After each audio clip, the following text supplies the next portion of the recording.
Hey, it's Zim, and we are checking out KeeperRL today. This game has been in early access since 2015, but just released a new Halloween patch, adding a brand new faction. We're going to check out the game, see if it's something that's worth picking up yet, or if we should wait to see how the final product comes out. Although, like I said, it came out in 2015, so it has been in early access for quite a while. So we're going to go ahead and start a brand new game. As you can see, I've played a couple games here throughout its lifespan. And in this case, we're actually just going to start as a basic keeper, and then I'm going to show you a game later on, more advanced era of the game. So once you hit start new game, it will fetch a essentially map for you, and this is your overarching map, and it'll show you essentially lesser villains that you're going to have to deal with, then major villains that you will deal with, and of course your allies. Also on this, you can change the difficulty, so how many main villains and lesser villains are going to be available to you, how many allies, and things like that. You can also change the biome that you will be starting in. So if you choose desert, for example, you will have less wood starting out, and the ground will be a desert. However, I have found that you are ultimately always going to be building inside mountains on your map, no matter what, for your base, because that's just kind of what the game seems to want. You, of course, can re-roll the map. This will change A, what's around you, and B, what your villains and allies are. So in this case, both my allies are known to me, and then these are my villains. But we're going to go ahead and jump right in and kind of show you off the gameplay. Now, this is from an old patch from September. They haven't actually updated their October patch yet, which is weird, but I find that that has been the case for a lot of things, just in their UI as well. So if we take a look under prioritized task, if you are playing any faction that doesn't have imps, it will tell you that your imps will go do something. Your imps will prioritize this task, which is weird, because it seems like something that they should be able to easily catch on and change. But we're going to go ahead and begin, so we can look at our map here. We are well over here by ourselves, which is quite nice. We're going to be able to have a ton of resources to collect as we see fit. We will also have these green question marks. These are essentially encounters with the natives already inhabiting. So it could be other enemy factions. It could be a giant monster. It could be a statue to the evil god. Like, there are a numerous amount of just things that these question marks could represent. Of course, some things are not possible. So like dragons, for example, won't ever appear on the overworld in my experience, but the deeper you dig into your world via levels, which I'll show off later, that will increase the odds that is something far more dangerous. However, right now, we don't really want to explore those question marks because we don't have an army. So first thing you're going to want to do is kind of set up your base and start building your army up. How you do that is kind of dependent based on factions. So with the new necromancers, you actually create them yourselves, but most factions are going to recruit them. The dwarves are very limited as they only have 12 dwarves, but they will be able to specialize them more, and they're all kind of a fighting unit. Imps, for example, are not fighting units. These are workers only and will die if they get into combat. Also, all factions start with its own tech tree, so we start with sorcery. If we started out as the knight, we would start with ironworking. Dwarves start with ironworking. The necromancer obviously starts with the new necromancy. So every faction really starts out kind of quite unique on how you are going to play them in the early game. And honestly, this is where this game shines, is the early game. But I'm going to go and unpause and get some work done here. And we're going to tell them to start cutting down some trees. Wood is a very important resource early on, as you might expect.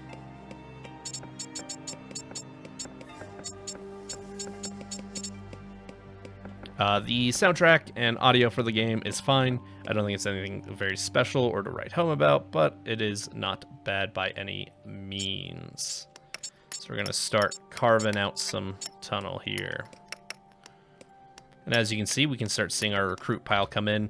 This is also going to tell you how to recruit them. So if I want to recruit the Goblin Warrior here, who has 470 seconds before he'll go away, essentially, I need to have 1 wooden training dummy and 1 basic bed.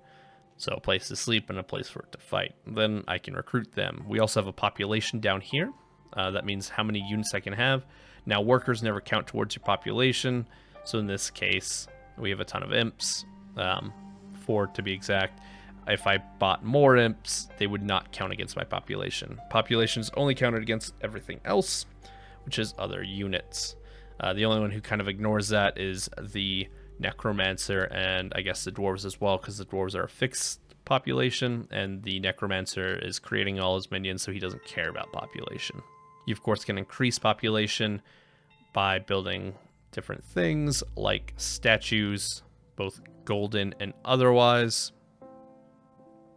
These statues will essentially allow you to increase your population based on what they say. So in this case, this is by 1 up to 4 times. After that, the stone statue doesn't do anything. It's because stone is a very easy resource to obtain. Gold is much harder to obtain. So each gold statue increases your population limit by 1, but there is no limit to how many golden statues you can have. You'll find yourself later in the game essentially just building rooms to store a ton of golden statues to be able to just increase that population. Also, you'll be able to build a throne. Thrones will also increase your population, but also note that what it doesn't tell you is when you build a throne, it will also probably cause other enemy factions to hate you and start to go after you more aggressively. This is kind of a triggering mechanic to start really causing problems. This is where you can see your teams and or your minions and you and your teams. It is a game over state, by the way, if your keeper dies or your main leader dies. Just something to take note, because it is easy to kind of forget. So oftentimes you just never want to send your keeper into the wilds or have him fighting, because you probably don't want to lose. And actually, I don't want to go after this just yet, because we're going to want to start bringing in this wood and build beds so we can start getting an army built. Like I said, the early game for all the different factions is very unique, mainly because of the technology and just other mechanics added to them, which makes for a very interesting game. Unfortunately, the about half midway point of the game, you find yourself in a position where everything starts to become a lot more grindy, because just like you're building your base and upgrading your faction and getting more units and things like that, so are the enemies. And eventually the enemies seem to just scale far higher than your units can, unless you're really mid-maxing everything, and that becomes a real slog real quick, which is a shame, because the early game experience is so great here. This game is very much like a RimWorld style game, except for they've done something that I prefer, which is take away some of the mechanics that I don't want to manage or I might not be interested in. In this case, they've taken away like the needs for like specific food, and there's no psychology of your units. You're never worried about one of your guys going crazy. They're just going to serve you and do what you tell them, because you are the evil overlord, or depending if you're playing the humans or dwarves, maybe you are a slightly good faction. We're going to tell them to gather those wood resources for us, and they'll start gathering those right away for us, which is great. You'll also notice some units available to recruit will have that orange circle. That means they are special in some way. That does not necessarily mean that they are the best at what they do. So in this case, this Goblin Warrior gains bonus damage when he's drunk. He also has a buff to his damage, which seems really good, but he is insane. What does insane mean? Well, insane means that they will attack anything nearby them, which isn't great. It's not something you ever really want. You'll also notice that, like, anytime you have an offer for like legendary craftsmen, I found that most of those are insane. So you either have to build specifically an area for them to be where they are not around anyone, or you just don't want to train them. So in this case, we don't want them. You can also click this question mark and they will show you all the units you can get and also tell you how to get them. So if I want this vampire warrior, for example, I have to discover a specific ally and then also have coffins available for them to live. And if I want this goblin wizard, I need a bookcase or laboratory and a basic bed. Most of your basic green skins in this game are just going to want a bed to sleep in, so that is something that you'll want to build, hence why we're going to start gathering all this wood. Like I said, depending on your starting kind of biome that you could edit in the earlier map, you might have chosen desert, and where wood is a lot harder to find because you don't have a ton of this forest nearby. And so that makes your early game a lot harder to deal with. I really enjoy this game. I just wish the end game would be a more smooth experience instead of just kind of a grindy slog. It really kind of kills my desire to play after a certain point. So a lot of my games, I'll just kind of start a new game instead because I'm just not interested in what's been happening. You'll want to put up torches because turns out light in your base is always a good thing. And while we have this map here, and before I jump over to a game further in progress, you'll note that you can also go to the Overworld map. This is where we saw earlier. This is what we've generated. This is where we're going to be able to start invading other people's territories and taking over their land. Now, I can't do that right now because I just don't have an army, but I'm going to jump to a game already in progress and kind of show you what that looks like, and also kind of more of a game that has been in a long advancement stage. So be right back. All right, so here we have one of my games that went in much further on in and really showed kind of what you're going to do with like these golden statues and just try to do different things. I have multiple different units. I have a much larger base, just all sorts of different things. As you can see, most of my map has already been explored, and I've gotten rid of those pesky question marks. You can also take a note of my army. This is unfortunately after I had dedicated some of my legendary units to a large fight that had cost me basically everything and had made me rebuild and really kind of taught me the grindiness and min-max requirements that I have to have if I want to keep pressing on in this game. Now, those legendary units are also vastly important and will eventually become available to me again, but they are kind of RNG heavy for some of those late game units, and that's kind of a problem because you end up waiting around hoping that you'll see some of them. But we can go ahead and look on our main map here, and we can see that we have already killed most of our villains, and we have one unknown ally, and we have this main villain left, and this main villain left. Now, this dwarf main villain here has been kind of a huge thorn in my side because they just essentially one-shot most of my units because they're so geared out, because they're so overstated.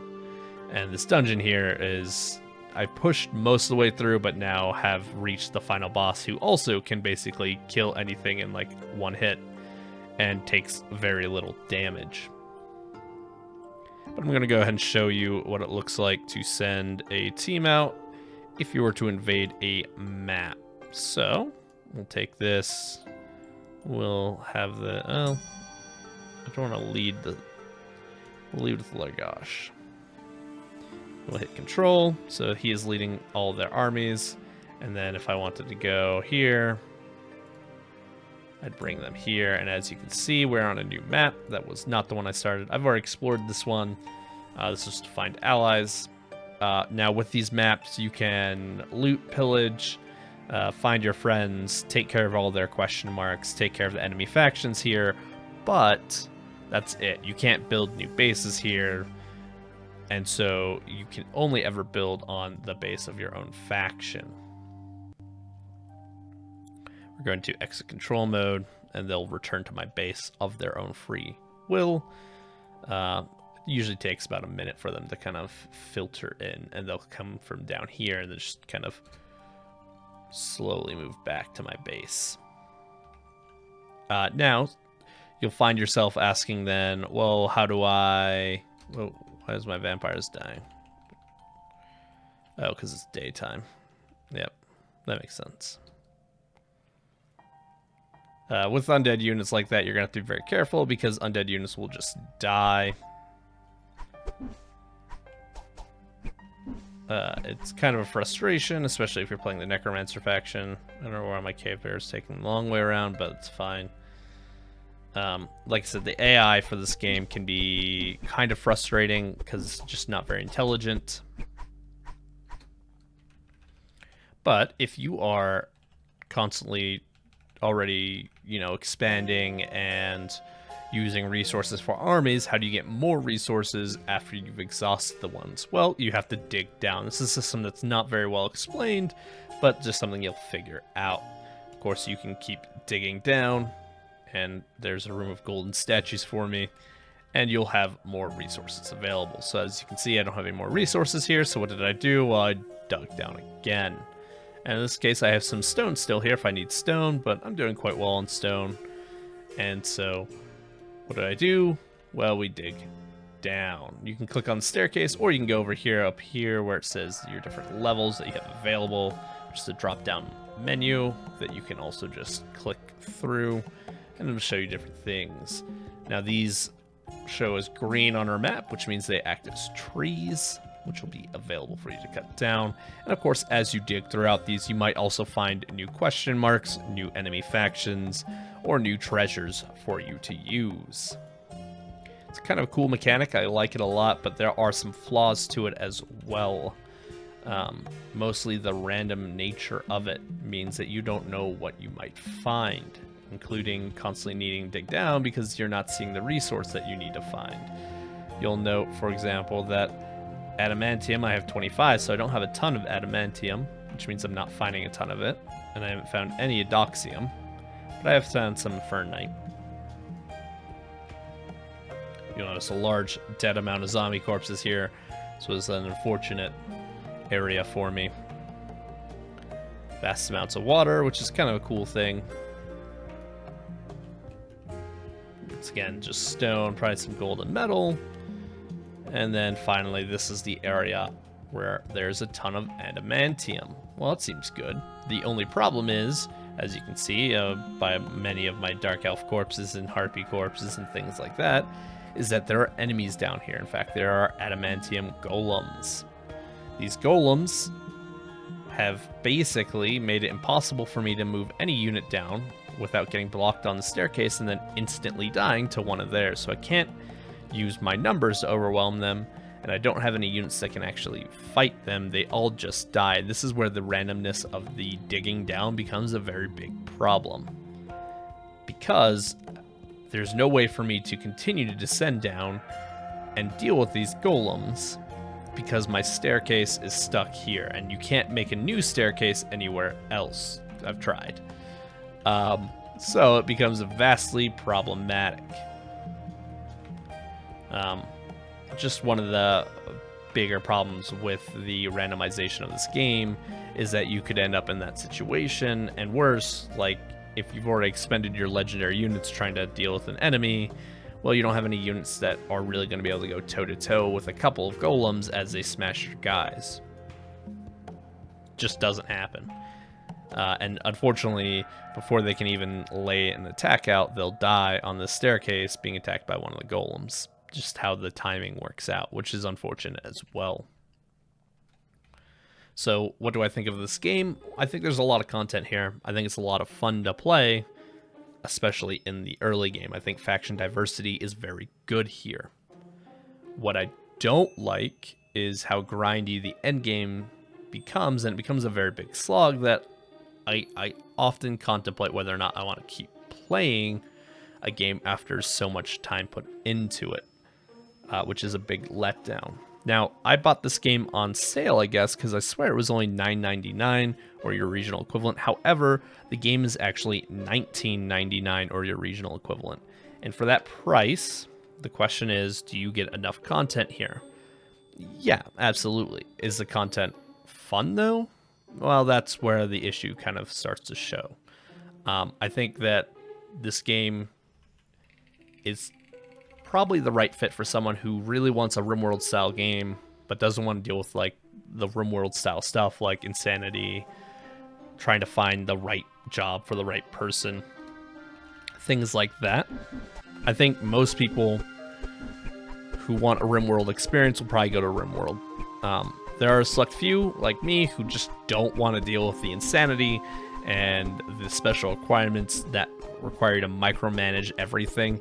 And in that case, KeeperRL is probably for them. Do I think it's worth picking up yet? Yeah, probably. There's a lot of content there, but it is a cautious recommendation because I do think $20 is a little bit steep for what you're getting. If this game was $15, it would be an easy recommendation. If it was $10, it's an easy recommendation.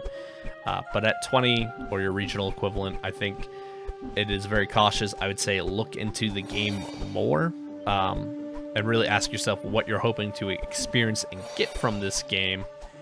And then if you like what you see, then pick it up. I think there's a lot of content to be enjoyed with this game. There is a semi-large community of people who regularly talk about the game and are willing to help you if you get stuck or trying to like min-max and grind out the end game so that you can beat those last few bosses you have on a mission. That's all for me today. This is KeeperRL, available in early access on Steam for $19.99 or your regional equivalent. Let me know in the comments below if you plan on checking out the game or if you've already picked it up, what you like and what you didn't like about it. Hit that subscribe button if you haven't already, and thanks for watching. I'll talk to you guys later.